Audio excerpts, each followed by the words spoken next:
Educa TV apresenta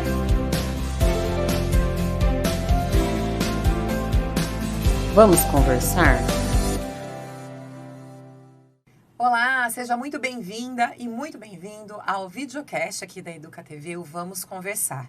Este é um espaço de diálogo, reflexão, aprendizado, porque a gente acredita que é conversando que a gente se entende. Já agradeço muito pela sua companhia, pela sua audiência. Fique conosco que o nosso papo vai ser muito especial. Durante todo o mês de novembro, nós estamos trazendo temas que são ligados aos temas étnico-raciais, por conta do Dia da Consciência Negra, embora a luta contra o racismo tenha que ser feita durante todo o ano. Hoje nós vamos falar sobre apagamento cultural ou embranquecimento da história da cultura brasileira, da nossa brasilidade do nosso país. E por isso eu tenho duas convidadas muito especiais para falar comigo sobre esse assunto. A Valesca Miguel, que é do Centro de Memória Afro da PUC, a quem eu agradeço muito pela presença. Muito obrigada, Valesca. Olá, Lilian. Olá a todos e todas. Eu que agradeço a oportunidade. É um prazer estar aqui conversando com vocês. E também a Mônica Queiroz, que é articuladora do programa MIPID. Muito obrigada, bem-vinda, Mônica. Obrigada, eu agradeço a estar aqui com vocês nesse momento. E eu gostaria, embora já tenha apresentado vocês, que vocês falassem um pouquinho mais sobre cada uma, sobre o currículo, as experiências, como se relacionam com esse tema, para a gente começar o nosso papo, por favor. Então, como falou, sou a Valesca Miguel Batista, eu sou coordenadora do Centro de Estudos Africanos e Afro-Brasileiros, doutora Aniceia Quintina Mauro, da PUC Campinas, que foi inaugurado dia 23 de agosto deste ano, de 2023. E também eu sou professora da Faculdade de Direito. Além disso, eu coordeno a graduação em Direito da Faculdade Autônoma de Direito de São Paulo. Eu também sou professora lá, trabalho com direito público, que são direitos humanos, direito constitucional e administrativo. Sou relações governamentais do Instituto de Relações e Tecnologia e Numerário, ITCN.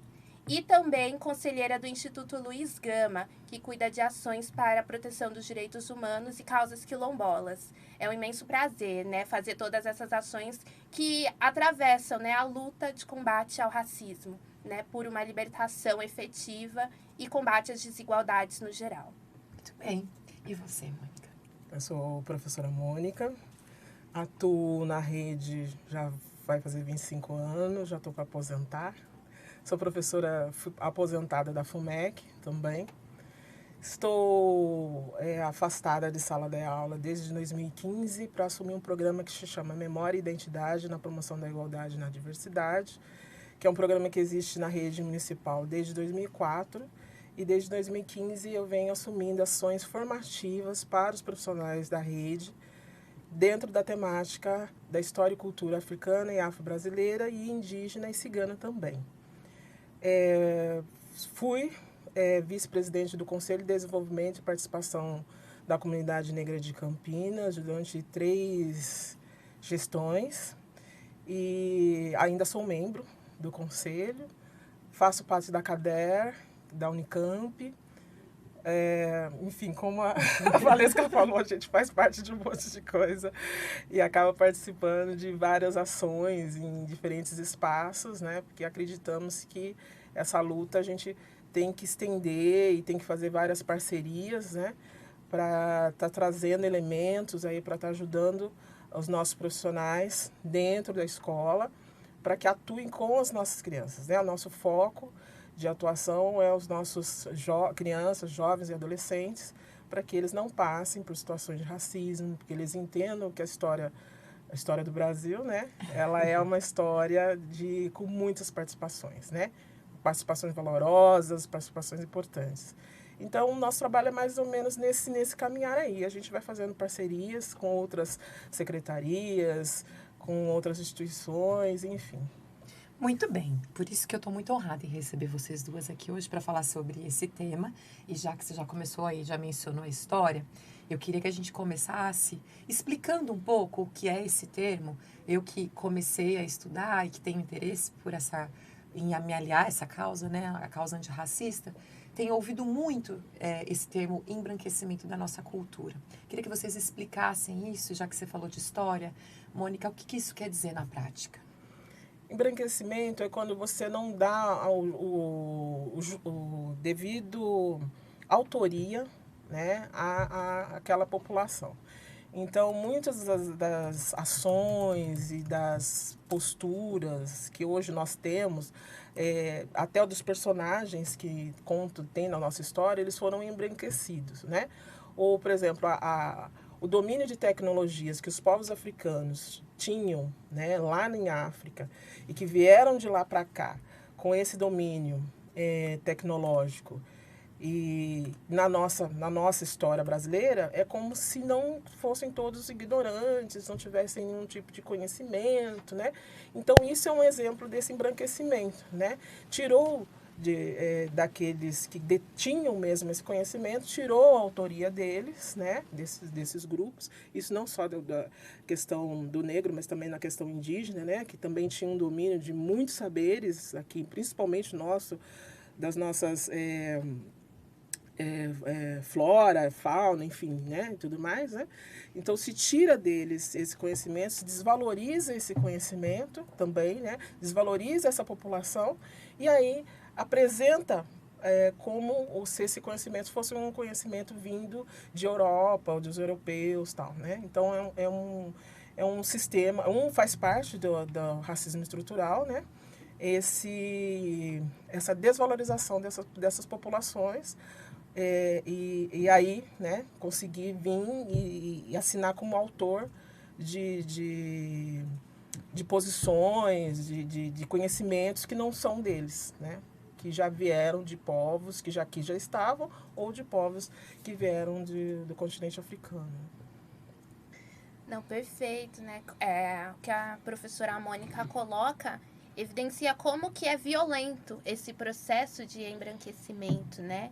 De branqueamento da sociedade brasileira e do mundo no geral. Porque, como ela colocou, né? Esse processo de inferiorização do negro, que depois a gente teve o reconhecimento enquanto de um racismo, né? Que é o quê? Essa prática sistemática de discriminação, com fundamento na raça. E sempre se pensou que a raça existente é a raça negra. Esquecem que o branco também é um sujeito racializado, também é constituído ali, né, de uma padronização do que é ser perfeito, inteligente e bom, enquanto que o negro sempre é atribuído o olhar oposto, de incapacidade, de baixa intelectualidade. E isso foi colocado num projeto nacional, a ponto de apagarem, como a professora Mônica colocou, quem foram os autores negros, por exemplo. Né? A gente teve uma mulher negra que escreveu um livro, né, literatura, chamado Úrsula. Foi a primeira mulher ali literata, né, trazendo ali um grande, que é a Maria Firmino, trazendo essa obra, e aí cadê o reconhecimento dela? Isso foi um apagamento, né? O embranquecimento a ponto de falar que foram outros homens brancos que foram ali os grandes, né, homens, os grandes escritores do Brasil, se esquecendo dessa mulher também. Outra questão que evidencia o projeto nacional de embranquecimento, né, é quando a gente verifica que a violência do racismo, de inferiorização das pessoas negras, faz com que também, muitas vezes, elas se vejam sujeitas e obrigadas a fazer um processo que aí já não é o embranquecimento de apagamento apenas, mas também a violência é tanta que é um processo de despigmentação voluntária da pele por causa do racismo, né, que é concentrado em todas as relações sociais, né, raciais. Por quê? Porque ser branco, ele nem precisa pensar que é branco. Ser negro é pensar que o sujeito é negro. Então, qual é a forma que você vai se vestir, qual o espaço que eu posso ir. Eu posso ir ao shopping de chinelo? Né? Isso ali é branquear um espaço, é a territorialidade. Porque ali você sabe que uma pessoa negra vai sofrer violências de vários lados. Então, quando eu falei do despigmentação voluntária, a gente vê que isso é tão violento que a pessoa muitas vezes se submete ao clareamento de pele para tentar minimizar as violências do racismo. E isso também faz parte desse embranquecimento, porque ainda se mantém o branco enquanto um padrão hegemônico. E vamos trazer, né, um homem branco, né? Então, a gente vê que a intersecção, né, a interseccionalidade de raça, gênero e classe também. Eu quero falar um pouco mais sobre essa desperimentação, como você chamou, porque eu acho que isso é muito importante. Mas antes da gente falar um pouco mais sobre isso, eu queria voltar um pouquinho. Porque eu tenho a sensação, e aí como mulher branca, educada numa sociedade estruturalmente racista, na escola, nossa história sempre foi contada a partir do ponto de vista dos colonizadores, né? Parecia que antes não havia nada, como se os indígenas não estivessem aqui, e como se todas essas pessoas que foram traficadas, todos os negros que foram trazidos para cá contra a sua vontade, também não tivessem existido aqui. Né? E a gente sabe que a nossa história e a riqueza desse país, infelizmente, ela foi conquistada, né, diante do sofrimento das pessoas negras. Como é que a gente recupera, e aí também olhando um pouco para a educação, como é que a gente recupera? Eu sei que existe uma lei, né, a gente tem falado muito dessa lei aqui, e que isso, obviamente, tem uma grande valia, porque essa lei precisa ser cumprida e demonstra a importância, né, de falar sobre isso na escola, mas para além da educação formal, como é que a gente recupera, por exemplo, com quem já saiu da escola? Como é que a gente reconta essa história? Boa pergunta. Acho que todos nós conseguimos fazer um pouco dessa recontagem, né? A partir do momento que, por exemplo, alguns termos são usados que nós colocamos aí como falas racistas, né? Tipo, criado mudo, né? A hora que você explica para qualquer pessoa que falou, né? Eu queria comprar um criado mudo. Não é criado mudo, é uma mesinha de cabeceira, né? Sabe por que é uma mesinha de cabeceira? É por conta disso. A hora que a pessoa fala, às vezes, é mulato. Olha, mulato. Você sabia que mulato é um termo racista por conta disso? Você explicando, acho que todos nós, à medida que nós vamos tendo um letramento racial, né, que a gente vai conhecendo um pouco mais, todos nós, em qualquer espaço, a gente pode estar fazendo essa educação antirracista, né? Lógico que o espaço da escola tem algumas ações mais sistematizadas que devem ser feitas e colocadas, né? Mas, agora, como cidadão, né? Acho que todos nós podemos estar, né? Muitas vezes, as pessoas negras, elas não têm oportunidade de fala, né? Então, outro dia eu escutei uma expressão que dizia, tipo assim, né? Vamos dar oportunidade, vamos levantar para que o outro possa falar, né? Vamos levantar da mesa ali e chamar esse outro. Qual é esse outro? Esse outro que nunca tinha tido a oportunidade de fala, né? É o negro, é o indígena, né? Então, vamos também dar oportunidade de fala para essas pessoas, né? Há espaços que não dá para nós falarmos por nós, né? Nada de nós sem nós, né? Sim, há espaços. Então, nesses outros espaços, as pessoas brancas, né, elas podem falar também por nós, né, podem lutar por essa causa, né, podem explicar, olha, escuta, vamos olhar para o nosso numa empresa, por exemplo, né, vamos olhar para os nossos colaboradores, né, para todos que estão aqui, né, há diversidade aqui nesse espaço? Não há, então temos um problema aí, né, e muitas vezes a hora que começa a se questionar, né? Porque quando nós, pessoas negras, começamos a fazer esses questionamentos, muitas vezes vem aquela expressão, né? Nossa, agora tudo é racismo. O mundo tá tão chato.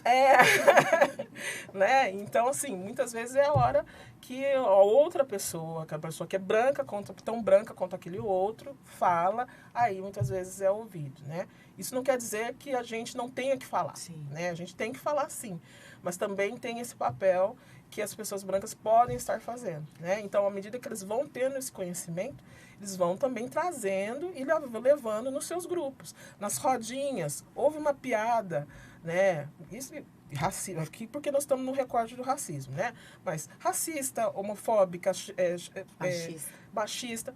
Gente, vamos parar. Vamos falar, não dá para ter. Você vai continuar com essa piada, cara? Já foi, né? Ó, isso daí, né? Não dá, não cabe. E não ri. Não ri, não dá corda, né? Antes de passar para a Valesca, eu só queria fazer um parêntese que eu sempre fiquei me questionando, e eu acho que a gente está num processo que faz parte da desconstrução, construção de muitos conceitos, né?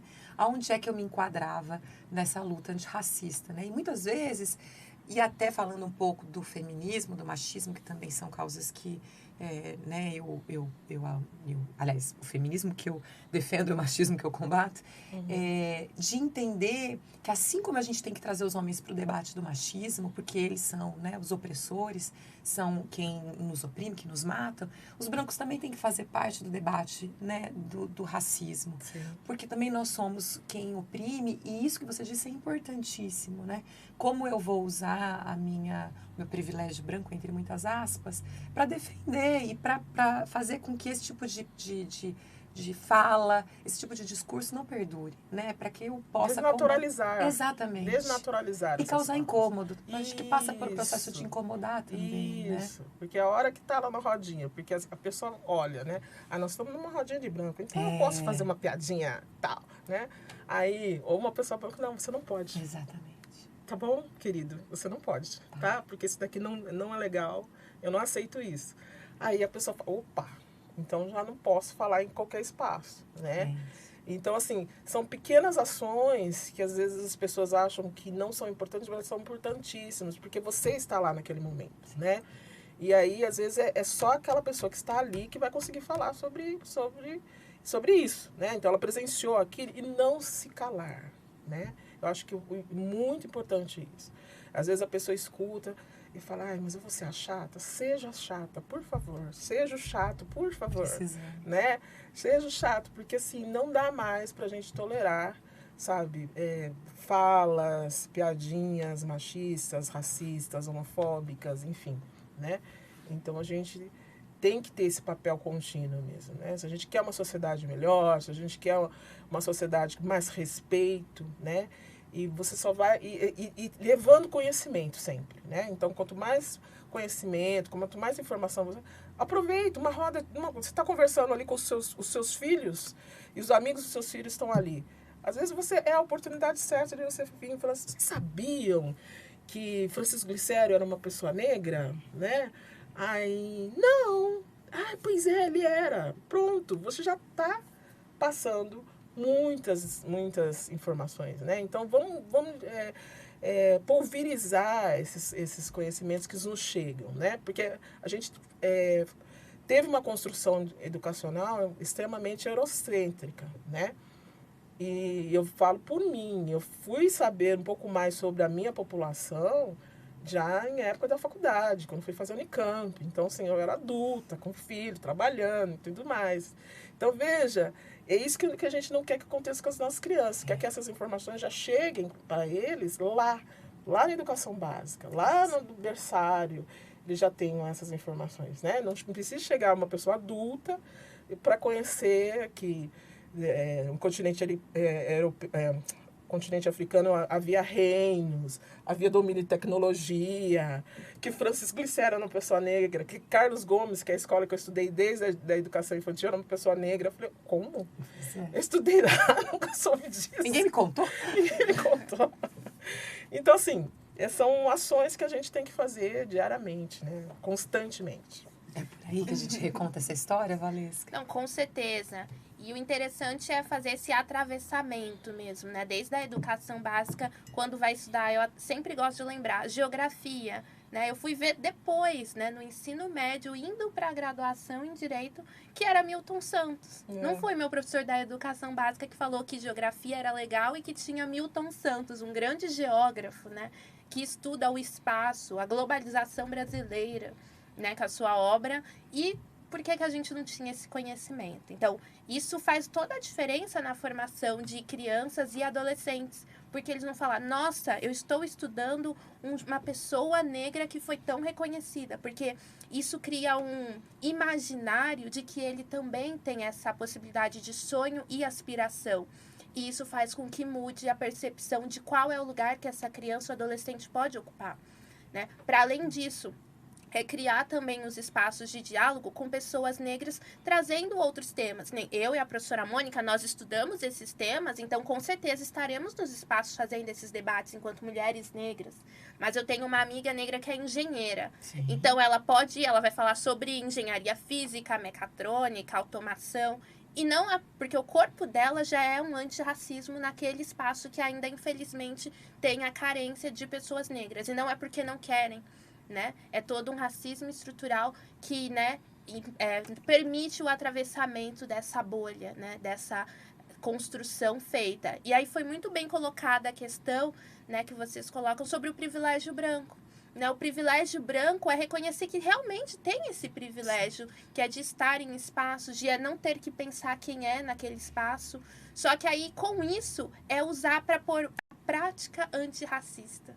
E a prática antirracista é falar que realmente existe um racismo ainda que permeia a sociedade, né? E que aí isso é inaceitável. E não é só inaceitável porque são ideias da cabeça de alguém. É porque tem também uma legislação que reconhece que o racismo é um crime. Tem uma legislação que reconhece que praticar qualquer tipo de piada também é violência e também é crime. Né? Que é a questão, é entretenimento, né? Racismo, né? É só uma piadinha, como a professora Mônica colocou. Não é só uma piada, porque aquilo vai achatando, ainda que inconscientemente.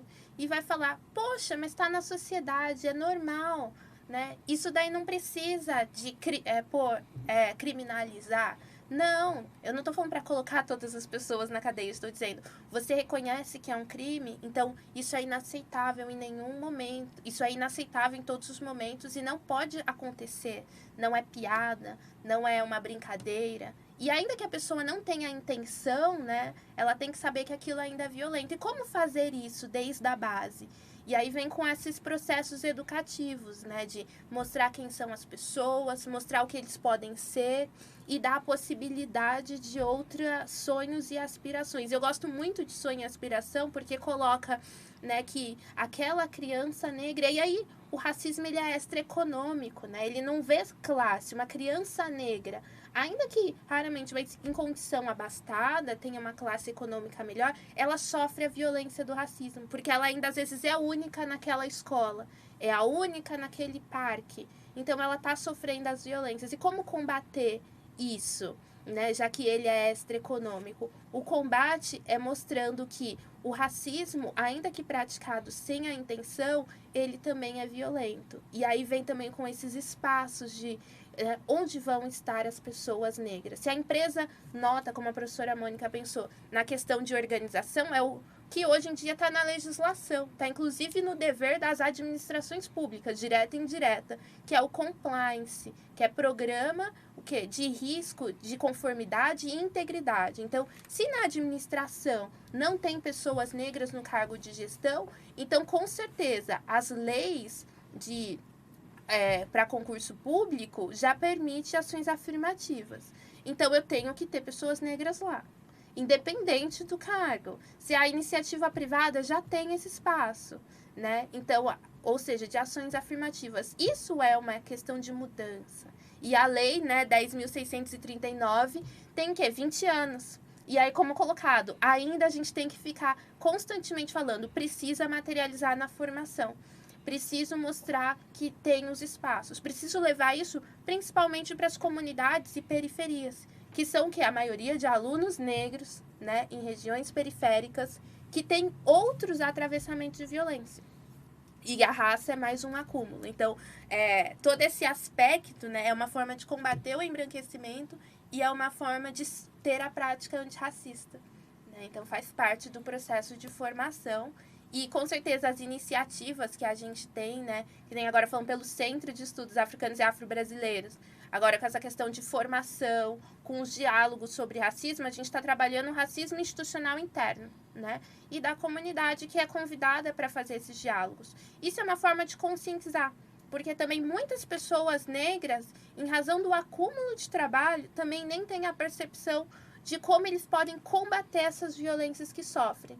Então, também dar o acesso à informação de combate às violências racistas, né, ao racismo, também é uma questão que cabe a todos, e não só à população negra.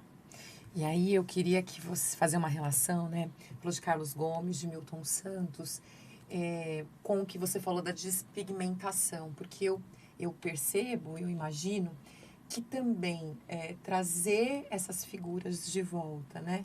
Assumindo a sua negritude, o quanto isso também não tem impacto na autoestima, principalmente das crianças e adolescentes, que muitas vezes eu ouvi aqui nessa mesa num outro debate, dizendo que muitas pessoas pretas não se reconhecem justamente por conta desse racismo, né? Porque é um processo tão cruel e tão violento que eu ouvi dizendo que vai matricular na escola e na hora de dizer qual é a raça da criança, né? Qual é a cor, acaba... Não diz que é preto, que é pardo, porque sabe, e aí é uma negação mesmo, não da sua cor, mas desse processo tão cruel, né? O quanto também resgatar essas figuras negras da nossa história é importante para a autoestima da população negra, e aí falando especialmente das crianças e dos adolescentes. Eu acho que é importante para todos, não só para os negros. Porque também tira do branco aquela noção de que só ele também, só a cultura dele também. Porque, assim, acaba hierarquizando os saberes e os conhecimentos, né?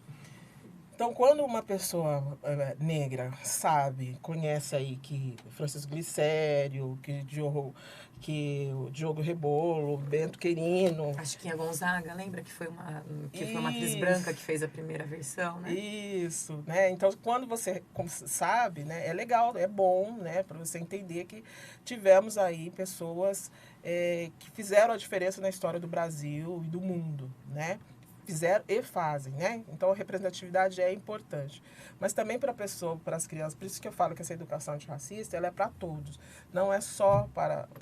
É importante para a população negra? É muito importante. Mas é para todos. Porque também a pessoa branca, ela também vai entender que essa população, ela é produtora de cultura e não cultura...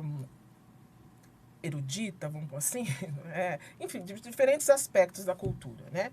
Porque o que nos colocam sempre é na questão da música, da dança e do esporte, né? E que a gente tem aí representantes em todas as áreas de conhecimento, né? Então, é importante que também, que todos, né? Negros e não negros, né, conheçam essas personalidades, né, e aí que a escola trabalhe com essas personalidades, né, para que todos entendam que houve contribuição de todas as populações, inclusive da população indígena também, né, que a gente não conhece os heróis indígenas, né, enfim. Então, assim, trazer essas informações. Na nossa rede, né, nós temos um caderno curricular temático que tem, inclusive, muitas informações sobre a cultura negra de Campinas, né? Então, traz muito, isso está no portal Educa, né? Disponível aí para todo mundo também, esse caderno. E ele traz muito da história do negro em Campinas, né? E traz muito também desses pontos de resistência de Campinas. Traz muitas outras reflexões, né? Eu estou pegando uma parte dele, né? Falando de uma parte dele, mas ele traz muitas reflexões aí que ajudam na escola, né? Então, assim, é um caderno que foi construído por profissionais da rede, né?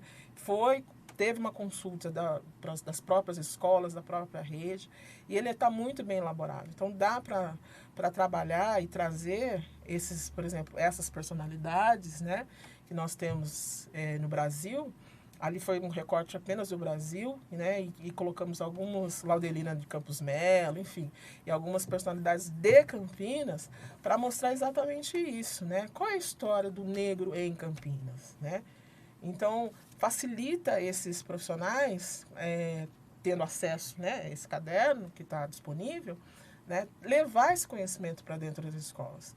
Além disso, tem algumas coleções que estão nas escolas, como a coleção Black Power, a coleção Cariri, né, que a gente recomendou que fosse comprado, a secretaria comprou, né? Então, que foi para todas as escolas. Por que isso? Muitas vezes a gente era questionado falando assim, mas escuta, eu vou no berçário, porque a gente comprou desde o berçário até o EJA 2, né?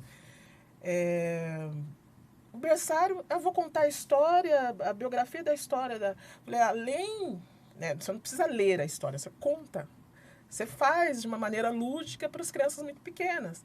E ter essa visibilidade, ter esses cadernos expostos ali, esses cadernos, esses livros, né? Desculpa. Esses livros expostos ali, porque as capas vão mostrando diferentes pessoas negras ali, né?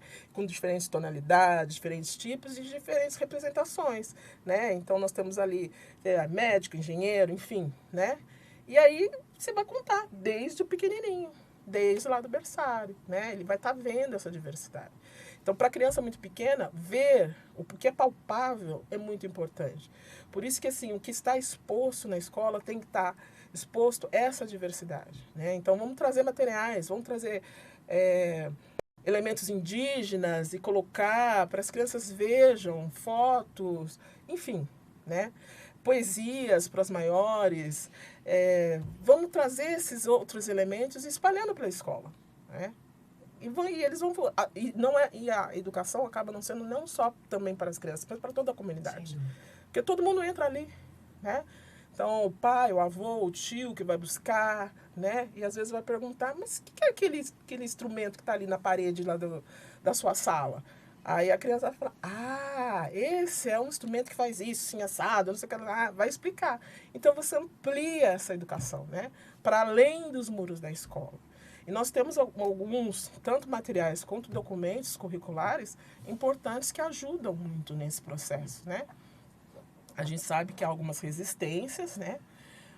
E não vamos negar isto, né? Está posto, mas que é uma obrigatoriedade de todo educador, né? Então, se você é um educador, você tem que fazer trabalhar sobre essas questões, né? Não, e trazendo, né, a questão da produção de conhecimento, lá no grupo de pesquisa do meu doutorado, que eu fiz em Direito Político e Econômico, a gente trabalhou sobre os pensadores sociais. E é legal porque nós resgatamos também os pensadores sociais negros, trazendo para além, né, de outras obras que a gente já tinha, que nem eu mencionei, do próprio Milton Santos, da Maria Firmino com a obra Úrsula, né? A gente também lembrou, né, da Lélia Gonzalez, da Beatriz Nascimento, né, dos irmãos Rebouças, André e Antônio Rebouças, que engenheiros, mas que também pensaram a formação do Brasil. Né? O porquê que a gente teve que fazer esse resgate de pensadores sociais negros? Porque a gente ficava muito com aqueles, né? Ficam sempre falando para pensar Brasil. Gilberto Freire, com Casa Grande Senzala, que tem uma história, né? Um ensaio pensando o Brasil, mas que não mostra toda aquela atrocidade, a violência, né? Do período colonial, por exemplo, nessa obra. Depois ele tem a Segundo, Sobrado e Mucambos, né, Ordem e Progresso, mas tudo sobre uma perspectiva em que não valoriza e nem tem a representatividade negra ali enquanto, né, formadores, pensadores, né, ele coloca ali como, e alguns usam para justificar, o Brasil não tem racismo, olha como que todos contribuíram a partir daquela obra, só que não contribuíram pensando, olha como eles são intelectuais, como que eles que arquitetaram um projeto nacional dentro das suas perspectivas para pensar o Brasil. Isso faz muita diferença para a gente olhar quais são os aspectos que causavam violência e o que poderia ser mudado com esses autores, né? Então, por isso que essa produção do conhecimento ela é constante também, trazendo essas outras reflexões. E sobre a questão do despigmentação voluntária, é muito interessante que a gente pega algumas que nem a própria, né, Conceição Evaristo, a gente vê, são mulheres que falaram, eu já tentei beber cândida para poder me clarear em razão da violência, né? Eu já tentei isso tudo, ou as meninas, né, adolescentes que falam, não quero, né, não quero falar que eu sou negra. Então, ela sabe que ela é negra e, como você colocou, não se apresenta como tal, porque sabe que dizer-se negra numa sociedade como essa é estar ali sujeito à violência. Eu não tinha como falar, não sou negra, eu sou uma mulher negra de pele retinta, né? Nitidamente sempre foi identificada e, em razão da minha formação familiar, eu já tinha consciência de que era uma criança negra nos espaços. Mas muitas, até por causa da miscigenação também, de relacionamentos interraciais, muitas crianças têm essa dificuldade de identificação. Isso tudo é a formação do Brasil, né? É a questão, né, de saber que tem, como a professora Mônica colocou, os negros com diversas tonalidades. E todos fazem parte da população negra. E foi uma grande conquista do movimento negro até em razão das ações afirmativas. Por quê? Para a ocupação do espaço, por causa desse padrão ainda eurocêntrico colocado.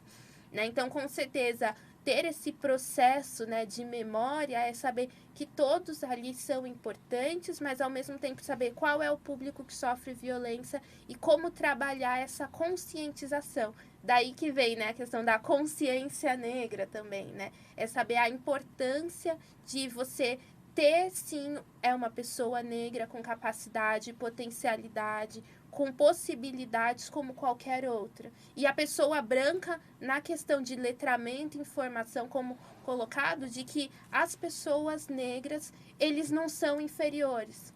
Não, que as pessoas negras têm as mesmas potências e capacidades, né? Por quê? Por causa do racismo, essas pessoas esquecem, né? Tendem a pensar e acham normal aquelas frases que são racistas, devem ser combatidas. Nossa, até tive a possibilidade de ter uma secretária negra, era eficiente. Como que ela não seria eficiente se passou por um processo de seleção também? Então, isso é racista e as pessoas acham normal falar tive, né? Como se fosse, tem um amigo negro que é uma boa pessoa. E a Lélia Gonzalez traz isso nos seus artigos, no livro que foi compilado, né, no último, sobre, né, os pensamentos, que é um compilado de vários artigos dela, em que ela fala sobre o Brasil, sobre sexismo e principalmente olhando a América Latina, né, pensando, né, como que é ser essas pessoas negras na América Latina, ser uma mulher negra aqui no Brasil. Né? E isso é um diferencial, pensando que atualmente o Brasil ele recebe também ainda muitos imigrantes, mas qual é o público que sofre violência? Lá do centro a gente teve, e do Núcleo de Direitos Humanos, atividade com haitianos. Ainda assim, os imigrantes negros são os que mais sofrem violência. Em que pese a gente está trabalhando até a questão de formação. Então, essas crianças, às vezes, negras haitianas, que têm muita dificuldade também do quê? De não só o acesso à educação, porque muitas vezes os seus pais sofrem violência que os impedem até de levar os filhos à escola por causa do racismo. Porque acha que não tem formação. E aí você pergunta, né? Do que você é formado? Sou médico, sou engenheiro. Mas ninguém dá essa credibilidade por ser uma pessoa negra. Então, isso é outros aspectos da violência e que essa consciência negra só vai mudar. Assim, não podemos só pensar no ideal, né? De, tipo, já temos a lei, já temos essa conquista. Não, tem que materializar. Tem que fazer com que aconteça já. E não é por um futuro, né? No futuro isso vai mudar. Porque tem que estar acontecendo desde já esses processos de mudança. Então, o fato de ter essas apostilas na escola, com certeza já devem estar melhores do que na época. Eu estudei em escola municipal durante o meu ensino fundamental inteiro. Aqui em Campinas? Eu sou de Campinas e toda a minha família. Eu estudei na escola Vicente Hall, no São Bernardo, desde da primeira série até a 8ª série, que depois eu fui para a ETEC.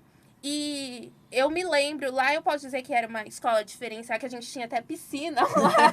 Então mas era uma escola muito bacana.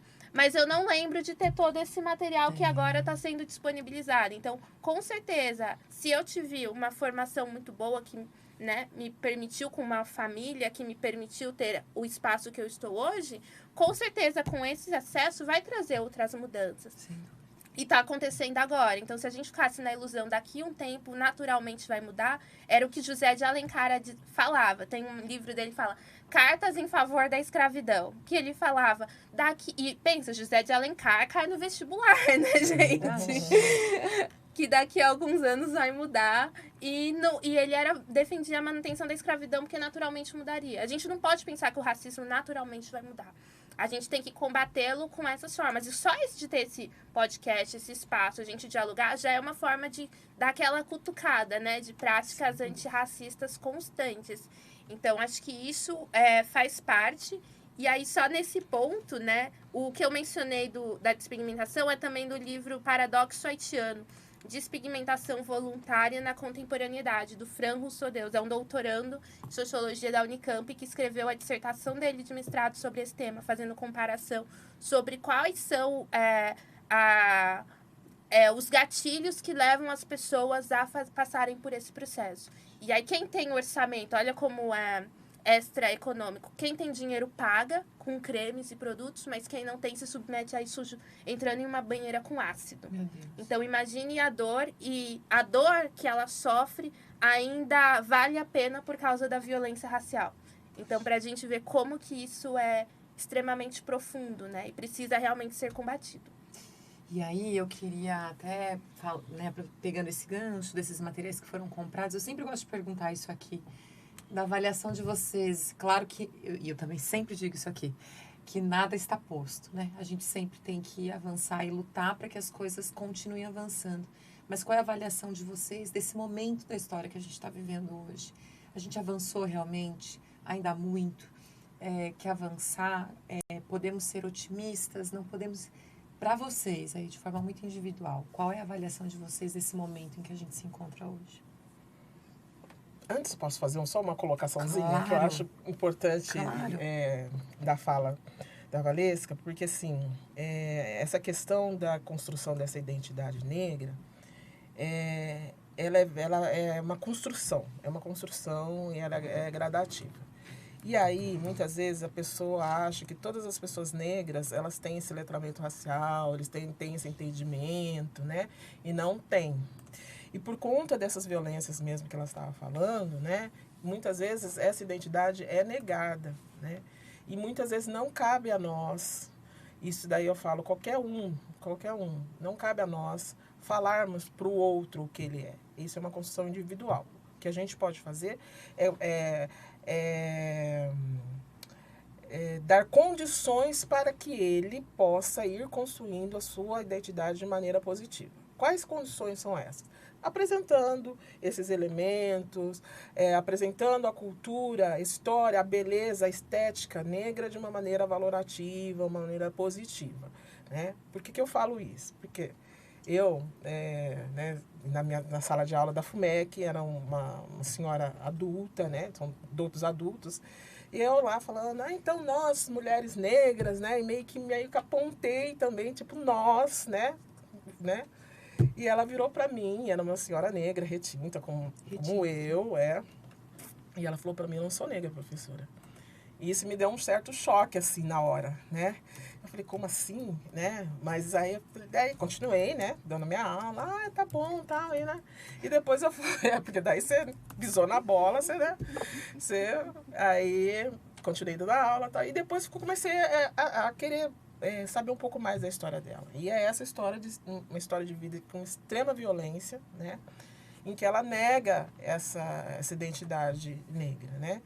E aí eu percebi que eu fui também uma postura extremamente errada também, né? Porque não cabia a mim identificá-la enquanto negra, porque isso tem que ser uma construção dela. O mundo já identificou como negra e já a tratou de maneira muito negativa, a ponto de ela negar essa identidade, né? Mas a gente tem que tomar esses cuidados. Muitas vezes a gente escuta alguns educadores falarem assim, mas ele não se reconhece enquanto negro, né? E aí eu não vou falar nada para ele. E aí eu falo, não, você não vai falar para ele que ele é negro. Você vai trazer elementos, né, para que ele entenda que a cultura negra e que ser negra é positivo, né? Porque os elementos que ele tem são elementos extremamente negativos, né? Seja quais forem, da onde forem, aí, né? Foram extremamente negativos ao ponto dele não se reconhecer enquanto negro. Então não adianta você chegar para ele e falar, você é negro, você é lindo, sua pele é linda, sua boca é linda, seu cabelo é lindo. Não adianta, né? Muito pelo contrário, você tem que fazer um trabalho, você não tem que falar para ele, mas você tem que apresentar a ele essa beleza, né? Então a hora que você faz um cartaz com diferentes cabelos, diferentes tons de pele, diferentes, né? E aí você vai pôr ali negros mais claros, negros mais escuros, brancos, enfim, você vai pôr ali essa diversidade, né? Mas você vai estar colocando essa diversidade de pessoas negras bonitas ali, de uma maneira bonita, valorativa, porque o que ele vê, às vezes, não é isso. E aí ele não quer. Então, assim, só essa questão de que nem todo negro vai ter esse letramento, né? E que também não cabe ao outro dizer para a criança, o jovem, o adolescente, que seja, que, olha, você é negro, você tem que se reconhecer enquanto negro, você tem que se aceitar enquanto negro, você tem que se amar enquanto negro. Não é esse o ponto, né? Não é isso que nos cabe enquanto educadores. O que nos cabe enquanto educadores é trazer essa diversidade para dentro da sala de aula, é trazer essa contribuição do negro de maneira valorizativa dentro da sala de aula. E isso nos cabe, dentro da escola, trazer músicas. Na hora do intervalo, não é recreio. Recreio da minha parte. Eu ia falar recreio também. No intervalo, tem música tocando lá no pátio, então traga uma música negra, traga uma música indígena, deixa tocando, entendeu? Então, assim, há vários mecanismos que a escola, que os educadores podem estar utilizando para trazer essa diversidade dentro da sala de aula. Agora, respondendo a sua pergunta... Avançamos? Avançamos. Eu acho que avançamos. Estamos num processo muito, muito legal. Eu sou uma pessoa otimista, né? Eu acho que tem muito ainda que se fazer, que se trabalhar. Sim, tem. Mas eu acho que avançamos. Só da gente ligar hoje uma televisão, né? Uma das maiores redes que nós temos aí. Nós, hoje... enxergarmos repórteres negros apresentando, não mais um ou dois, como era na minha época, né? Que era uma mulher e um homem, que na minha época que tinha só, né? Não, hoje a gente está vendo. Então, assim, eu me sinto muito alegre, muito feliz, né? Em ver essa representatividade acontecendo nas nossas telenovelas, nos nossos telejornais, né? E nos concursos públicos que entrou agora muitos profissionais negros como orientadores pedagógicos, agentes pelo concurso das cotas, né? Então nós fomos fazer cursos de formação para eles, ingressantes, né? E para mim, enquanto mulher negra, foi uma satisfação muito grande, sabe? Você vê, porque assim, eu sou da geração de que muitas vezes eu era a única na sala. A única na escola, entendeu? Na Unicamp, às vezes, naquela sala era a única, quando eu estudava, sabe? Na minha escola, às vezes, era a única, entendeu? Assim, então, não é para ser isso, né? Nós temos que ter essa diversidade na escola. Então, eu acho que está tendo um avanço, sim. Né? Os livros que nós temos tendo antes, nós só tínhamos alguns, né, muito famosos, que o pessoal, às vezes, continua a usar, mas que já foram ultrapassados, né? Tipo Menina Bonita do Laço de Fita. Ele foi um livro que teve seu momento histórico, sabe, sua importância, mas ele tem uma série de erros ali e tal. Então, assim, vamos deixar ele no lugar dele, né? Reverenciá-lo, sim, porque ele foi um livro importante num determinado momento. Mas hoje, nós temos um monte. Nós temos Betina, nós temos, enfim, uma série de livros legais, bonitos, potentes para trabalhar com as crianças, né? Então... vamos utilizar, porque antes não se tinha. Boneca negra, minha filha tem 28 anos. Eu tinha que ir para São Paulo para comprar uma boneca negra, que ela não tinha. Hoje a gente tem, é mais fácil o acesso. Então está melhorando, né? Vem melhorando bastante, né? Então eu acho que é só a gente continuar e na educação a gente ter o compromisso de uma educação. Eu acho assim, todo educador tem que pensar. Qual é o legado que eu quero deixar, né? O que eu quero deixar para essas crianças? O mesmo que sempre foi, que sempre teve até hoje, ou eu quero um diferencial? Eu quero qual sociedade? Essa sociedade que está posta ou uma sociedade melhor? Então, se eu quero uma sociedade melhor, se eu quero um diferencial, então vamos trabalhar com afinco e vamos trabalhar, porque material tem. Formação tem, precisa só ter compromisso. Não, eu estou assim, assino, né? Sigo a relatora, a professora Mônica aqui. E com certeza tivemos muitos avanços. Eu acho que toda a mudança que aconteceu nos últimos anos foram muito importantes. Mas eu vejo que esse compromisso também das gerações anteriores que lutaram, né, para que estivéssemos hoje, né? Então, elas já entregaram E aí, quem foi meu orientador foi o Silvio Almeida, que é nosso ministro dos Direitos Humanos da Cidadania. Ele sempre fala a importância de entregar um bastão melhor para o seguinte, para a geração seguinte. Então, eu acho que esse compromisso já foi entregue para mim, porque com certeza eu tive mais oportunidades do que a minha mãe teve. Então, que nem as políticas públicas são importantes. Eu sou fruto de políticas públicas. Eu fiz graduação em Direito com 100% Bolsa ProUni, pela PUC. O meu mestrado com Bolsa CAPES. O meu doutorado com Bolsa Mérito. Né? Hoje em dia, eu sou professora em 2 grandes instituições. Então, isso é resultado da política pública. Então, isso é evidência de avanço. E, com certeza, é o compromisso de entregar algo ainda melhor. Porque as violências continuam, mas a gente continua lutando. E aquilo, né, de sempre trazer a nossa próxima geração mais consciente, mais forte, ciente do que ela pode ser. Então, os avanços vieram com as lutas de todo o movimento, vieram também com a legislação que colabora, e nesse momento histórico, a gente está vendo o fortalecimento novamente, o resgate das políticas públicas. Não tem como a gente pensar em um antirracismo se não pensar no combate à fome, se não pensar no combate à pobreza, se não pensarmos, né, na formação, que é a parte de educação, se não pensarmos na saúde. Né? A saúde que é usada, o SUS, pela população negra, deve ser preservado. E isso é antirracista. Lutar para que tenha melhoras, né? Porque sempre tem carências em todos esses aspectos. Sim.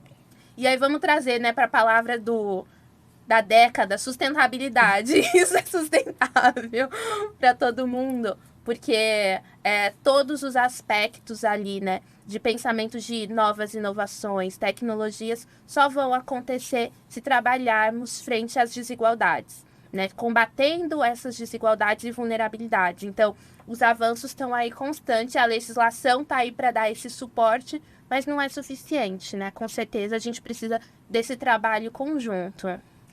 Bom, e com o coração muito quentinho de ouvir essas 2 mulheres maravilhosas, a gente está chegando no final do programa.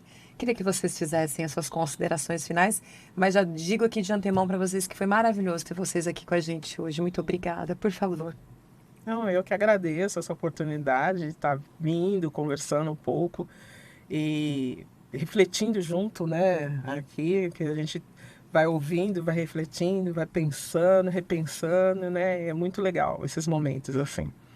E o que eu queria deixar, assim, a mensagem é que a gente realmente não pode esmorecer, não pode desistir, que esse trabalho é ao longo do ano, porque nossos jovens, nossas crianças, elas estão na escola o ano todo, né? Elas devem ser protegidas porque o racismo é uma violência, então a gente nunca esquecer disso. E se é uma violência, e se nossos jovens, nossas crianças devem ser protegidas, então nós temos que protegê-las contra o racismo, né? Temos que protegê-las para que elas não passem por nenhum tipo de sofrimento. O racismo é sofrimento e deixa marcas, né?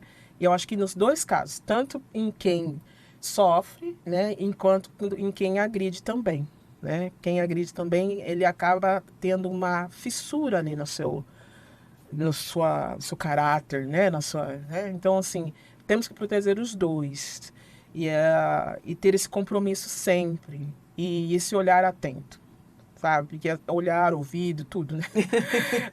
Temos que estar atentos. Totalmente atento, porque às vezes, por conta da naturalização do racismo, algumas situações são muito naturalizadas na escola. E aí passa batido, e a criança está em sofrimento, e ninguém percebe, né?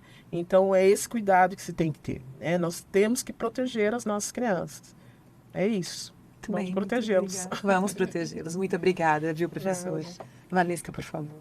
Eu agradeço a oportunidade de estar aqui, né, ao lado da professora Mônica, da Lília, né, e de vocês aqui para poder dialogar um pouquinho sobre esses temas que não são tão caros, que é o combate à violência. Então, como consideração final, eu também já aproveito para pensar que a resistência, ela é constante, né?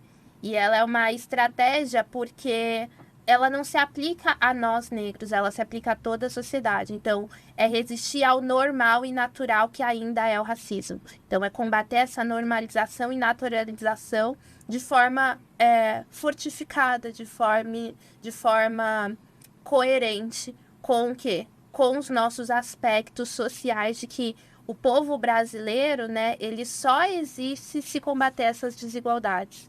Porque todos formaram ali e tivemos contribuições, não é um único padrão, né? Negros, indígenas, né, contribuíram. E isso é uma forma de valorização, mas também de ser antirracista. Isso seria como diz, né, tempo de nos aquilombar, de trazer todos juntos. E que o compromisso seja entregar um bastão muito melhor.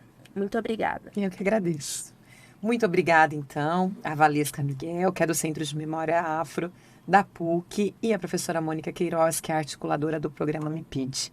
Mais uma vez, obrigada pela presença de vocês.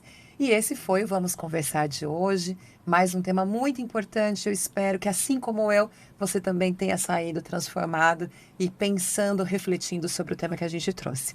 Na próxima semana a gente tem um novo tema. Fique com a gente. Muito obrigada pela sua audiência e pela sua companhia aqui no 12.2 para Campinas e toda a região. E fique também com a Educa TV nas redes sociais e no canal do YouTube. Semana que vem a gente está de volta. Obrigada. Até mais. Educa TV apresentou Vamos Conversar? Prefeitura de Campinas, Secretaria de Educação, Produtora Rio Brasil Digital. Educa TV Campinas, um mundo de conhecimento para você.